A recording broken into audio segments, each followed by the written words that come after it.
अस्सलामुअलैकुम। आज हम आपको बताएंगे कि अल्फाज मुतज़ाद क्या होते हैं, तो चलिए सीखते हैं। मुतज़ाद मुतज़ाद का मतलब है उलट। मसलन दिन रात, मोटा पतला, साफ गंदा, बड़ा छोटा, ऊपर नीचे,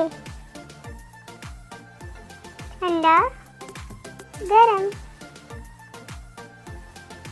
दूर नजदीक, अमीर गरीब, खुश उदास, चांद सूरज, गलत दुरुस्त,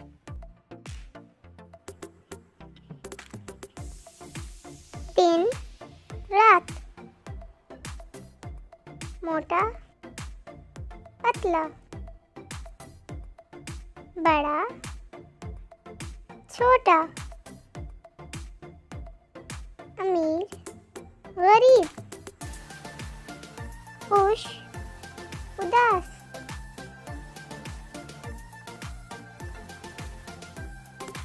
दुरुस्त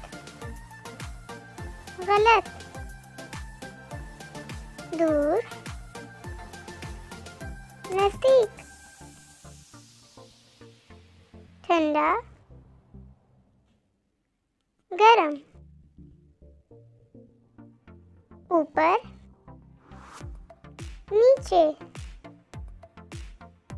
साफ गंदा।